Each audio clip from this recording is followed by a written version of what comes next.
Di ujung utara Tiongkok, di tanah perbatasan yang diselimuti hutan pinus dan padang beku yang luas, hidup sebuah suku yang mewarisi semangat bangsa penunggang kuda. Mereka adalah suku Daur. Dengan populasi sekitar 130.000 jiwa, Daur mungkin tak sepopuler suku-suku besar seperti Zhuang atau Uighur, namun di balik keteduhan budaya mereka tersimpan kisah heroik peradaban kecil yang tetap berdiri tegak dalam pusaran arus sejarah. Asal-usul suku Daur dipercaya berasal dari bangsa Xianbei, suku nomaden kuno yang pernah menggetarkan wilayah Asia Timur pada masa dinasti Han dan Wei. Melalui abad-abad peperangan, migrasi, dan penyatuan, para leluhur Daur membentuk jati diri baru di dataran rendah Sungai Nen dan Sungai Noni, wilayah yang kini termasuk provinsi Heilongjiang dan Mongolia Dalam. Daur dikenal sebagai penjaga tradisi stepa, budaya berburu, menggembala, dan terutama menunggang kuda. Mereka tidak hanya ahli memanah sambil berkuda, tetapi juga terkenal karena permainan kuno bernama Beikuo, cikal bakal olahraga hoki es modern. Permainan ini dimainkan di danau-danau beku pada musim dingin, mencerminkan ketangguhan dan koordinasi khas bangsa stepa. Bahasa Daur, meskipun kini terancam punah, adalah cabang dari rumpun Tungusik yang juga menaungi bahasa Evenki dan Manchu. Sebagian besar orang Daur kini juga berbicara bahasa Mandarin, namun mereka tetap menjaga warisan linguistik ini melalui lagu rakyat dan upacara adat. Dalam hal kepercayaan, suku Daur menggabungkan unsur animisme, pemujaan leluhur, dan pengaruh shamanisme. Meskipun sejak abad ke-20, unsur-unsur Buddhisme dan bahkan Islam juga memengaruhi sebagian kecil komunitas. Ritual-ritual lama, seperti tarian penyembuhan oleh dukun wanita, masih ditemukan di pedalaman Mongolia Dalam. Di dunia Daur, rumah tradisional mereka, Wulan, adalah simbol ketahanan terhadap alam. Bangunan ini terbuat dari lumpur dan kayu dengan atap datar, cocok untuk iklim dingin. Kerajinan tangan mereka, termasuk anyaman rumput dan tenun wol, menjadi bukti keterampilan dalam memanfaatkan alam. Makanan khas seperti susu fermentasi, daging rusa, dan mie gandum panggang, mencerminkan gaya hidup semi-nomaden yang fleksibel terhadap musim. Di perayaan tahun baru atau panen, mereka mengenakan pakaian berwarna cerah berhias bordiran halus, menari melingkar sambil menyanyikan lagu rakyat yang diwariskan turun-temurun. Seiring modernisasi dan urbanisasi, suku Daur menghadapi tantangan pelestarian budaya. Namun, banyak dari mereka kini bangkit sebagai penjaga budaya, seniman, sejarawan, dan pendidik yang memperkenalkan identitas Daur ke dunia luar. Pemerintah China juga mengakui mereka sebagai salah satu dari 55 etnis minoritas resmi, dengan dukungan kebijakan untuk pendidikan dwibahasa dan pelestarian warisan budaya. Suku Daur adalah lentera kecil di sudut utara China, yang meski kecil, tetap menyala dengan cahaya hangat tradisi, keberanian, dan cinta terhadap tanah leluhur. Di antara bayang-bayang hutan Siberia dan padang salju Heilongjiang, mereka terus menari, bernyanyi, dan menunggang kuda, tak hanya sebagai warisan masa lalu, tetapi sebagai janji bahwa mereka akan tetap ada, selama bintang-bintang masih menggantung di langit utara. Dalam masyarakat suku Daur, wanita memiliki peran penting yang tidak hanya terbatas pada lingkup domestik, melainkan juga sebagai penjaga budaya, penghubung spiritual, dan pengatur harmoni sosial. Di tengah kehidupan komunal yang masih erat, para wanita menjadi tulang punggung dalam menjaga kesinambungan adat dan nilai-nilai leluhur. Sejak usia muda, gadis-gadis Daur dibesarkan dalam lingkungan yang mengajarkan nilai ketangguhan, kesederhanaan, dan kehormatan keluarga. Mereka diajarkan menenun, memasak, serta menyanyikan lagu-lagu rakyat yang mengandung kisah leluhur, mitos alam, dan puisi-puisi cinta sederhana. Ini bukan sekadar keterampilan rumah tangga, tapi bentuk pendidikan budaya yang diwariskan dari generasi ke generasi. Dalam tradisi Daur, pernikahan adalah upacara sakral yang penuh simbol dan nuansa spiritual. Prosesi lamaran dan pernikahan diiringi dengan nyanyian khas dan tarian adat yang menandakan perpaduan antara dua keluarga, bukan hanya dua individu. Wanita Daur yang menikah seringkali mengambil peran sebagai mediator antara keluarga suami dan keluarga asal, menjembatani dua dunia. Sistem kekerabatan Daur cenderung patrilineal, tetapi wanita memiliki suara penting dalam pengambilan keputusan keluarga. Dalam beberapa komunitas, terutama di pedalaman Mongolia Dalam, wanita juga memainkan peran dalam ritual adat, termasuk sebagai penyanyi upacara dan pemelihara altar leluhur. Di era modern, banyak wanita Daur yang menjadi pengajar, seniman, bahkan pejabat lokal. Mereka tidak hanya membawa suara perempuan Daur ke ruang publik, tetapi juga menjadi jembatan antara dunia tradisional dan modernitas. Beberapa dari mereka mendirikan sanggar budaya dan sekolah bahasa Daur untuk menjaga bahasa ibu tetap hidup di tengah dominasi Mandarin. Meskipun perubahan zaman membawa tantangan, semangat wanita Daur tetap menyala seperti api unggun yang menyambut malam di dataran utara, hangat, terang, dan penuh cerita. Dari pemelihara rumah tangga hingga pelindung budaya, mereka membuktikan bahwa kekuatan perempuan tidak selalu ditunjukkan dengan suara keras, tetapi dengan keteguhan menjaga warisan tanpa pamrih. Suku Daur bukan hanya dikenal karena sejarah dan kebudayaannya yang kaya, tetapi juga memiliki sejumlah fakta unik yang membuat mereka menarik untuk dipelajari lebih dalam. Berikut beberapa hal menarik tentang suku ini. Suku Daur diyakini sebagai pencipta salah satu bentuk awal permainan hoki es. Permainan tradisional mereka yang disebut beikuo telah dimainkan selama lebih dari 1000 tahun.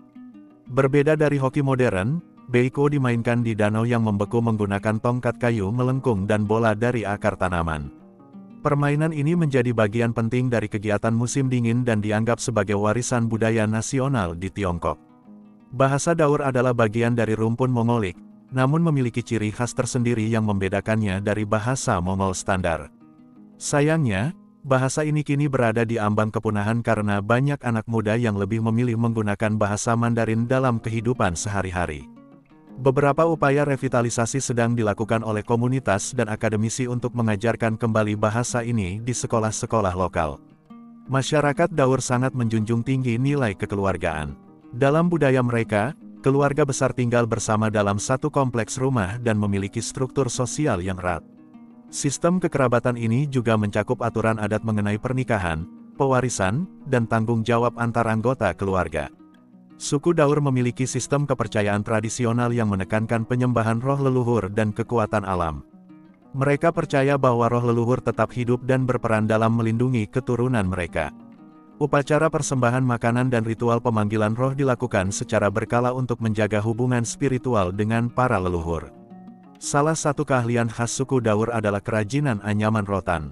Mereka memproduksi berbagai barang seperti keranjang, topi, dan peralatan rumah tangga dengan motif khas yang mencerminkan simbol-simbol alam. Kerajinan ini tidak hanya digunakan secara lokal, tapi juga mulai dipasarkan sebagai produk etnik yang memiliki nilai seni dan ekonomi. Pakaian tradisional Daur berwarna cerah, sering dihiasi dengan bordiran yang menggambarkan flora dan fauna lokal. Pria biasanya mengenakan jubah panjang dan sabuk kulit, sementara wanita memakai gaun dengan hiasan sulam halus di bagian kerah dan lengan. Pakaian ini biasa dikenakan dalam upacara pernikahan atau festival budaya.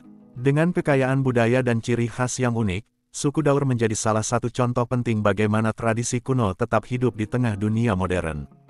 Pelestarian terhadap budaya seperti milik suku Daur bukan hanya penting bagi identitas etnis mereka, tapi juga sebagai bagian dari warisan kemanusiaan global. Meskipun dunia terus berubah dan modernisasi merambah hingga ke pelosok pedesaan, suku Daur tetap mempertahankan gaya hidup yang berakar kuat pada tradisi leluhur mereka. Kehidupan masyarakat Daur sehari-hari sangat bergantung pada alam sekitar, serta pada nilai-nilai sosial yang diwariskan secara turun-temurun. Mayoritas masyarakat Daur hidup dari pertanian. Mereka menanam gandum, jagung, kentang, dan kacang-kacangan di lahan subur dekat sungai-sungai besar seperti Sungai Nen dan Noni. Selain bertani, perikanan di sungai beku saat musim dingin juga menjadi sumber pangan dan penghasilan. Kegiatan berburu dulu menjadi bagian penting dari kehidupan mereka, namun kini lebih jarang dilakukan karena adanya regulasi dan perubahan ekosistem. Di perkampungan Daur, kehidupan dijalani secara komunal. Setiap rumah tangga saling membantu, terutama saat panen atau dalam upacara adat. Ikatan sosial yang kuat membuat mereka mampu bertahan dalam menghadapi kesulitan, seperti musim dingin ekstrim atau keterbatasan sumber daya. Meskipun berpegang pada tradisi, suku Daur juga menunjukkan kemampuan adaptasi yang luar biasa. Generasi mudanya banyak yang mengenyam pendidikan formal, bahkan melanjutkan ke perguruan tinggi di kota-kota besar. Beberapa dari mereka kembali ke kampung halaman untuk mengembangkan pariwisata budaya atau mempromosikan kerajinan lokal melalui platform digital. Untuk menjaga kelestarian identitas mereka, komunitas Daur aktif menyelenggarakan festival budaya, lokakarya bahasa, serta mendirikan museum kecil yang mendokumentasikan sejarah dan kehidupan mereka. Pemerintah Tiongkok pun turut mendukung upaya pelestarian ini dengan menetapkan daerah-daerah tempat tinggal suku Daur sebagai zona perlindungan budaya. Seperti banyak komunitas adat lainnya, suku Daur menghadapi tantangan besar, urbanisasi, kehilangan bahasa ibu, dan hilangnya minat generasi muda terhadap tradisi. Namun, semangat kolektif mereka untuk mempertahankan jati diri menjadi kekuatan utama. Dengan kombinasi antara pelestarian budaya dan inovasi lokal, suku Daur terus menjalani hidup dengan cara mereka sendiri, menjaga keseimbangan antara masa lalu dan masa depan. Asal-usul suku Daur berkaitan erat dengan sejarah panjang etnis-etnis kuno yang pernah mendiami kawasan Asia Timur Laut. Para ahli sejarah dan antropologi meyakini bahwa suku Daur merupakan keturunan langsung dari bangsa Khitan, kelompok nomaden yang pernah mendirikan dinasti Liao 907-1125 M di wilayah Tiongkok Utara dan Mongolia. Setelah runtuhnya dinasti Liao, bangsa Khitan terpecah dan menyebar ke berbagai daerah. Sebagian dari mereka bermigrasi ke wilayah lembah Sungai Nen dan Sungai Noni, yang kini termasuk dalam provinsi Heilongjiang dan Mongolia Dalam. Di sanalah komunitas Daur mulai berkembang, membentuk identitas etnis yang terpisah dari induknya. Catatan tertulis tentang suku Daur mulai muncul pada masa dinasti Qing, tahun 1644 sampai tahun 1912. Kaisar Qing, yang berasal dari suku Manchu, menganggap Daur sebagai sekutu strategis karena kedekatan budaya dan kesetiaan mereka. Banyak anggota suku Daur direkrut sebagai prajurit elit dalam struktur militer Qing, khususnya dalam pasukan 8 Panji Eight Banners. Mereka juga dijadikan penjaga perbatasan utara dan berperan penting dalam mempertahankan wilayah kekaisaran dari serangan bangsa asing. Selama berabad-abad, suku Daur menjalani kehidupan yang cukup terisolasi di daerah pedalaman, yang memungkinkan mereka mempertahankan bahasa, adat, dan kepercayaan tradisional. Mereka membangun komunitas yang kuat, hidup dari hasil alam, dan menjaga hubungan yang harmonis dengan lingkungan sekitar. Namun pada abad ke-20, perubahan politik dan sosial di Tiongkok membawa tantangan besar bagi identitas suku Daur. Revolusi, urbanisasi, serta kebijakan asimilasi budaya membuat banyak aspek tradisi Daur terpinggirkan. Meskipun demikian, dalam beberapa dekade terakhir terjadi kebangkitan kesadaran budaya. Program pelestarian etnis minoritas mulai memberi ruang bagi suku Daur untuk menggali kembali akar sejarah mereka dan meneruskannya ke generasi muda. Dengan jejak sejarah yang begitu panjang dan kompleks, suku Daur menjadi contoh nyata bagaimana identitas budaya bisa bertahan melewati gelombang perubahan zaman, asalkan dijaga dengan kesadaran dan rasa hormat terhadap warisan leluhur.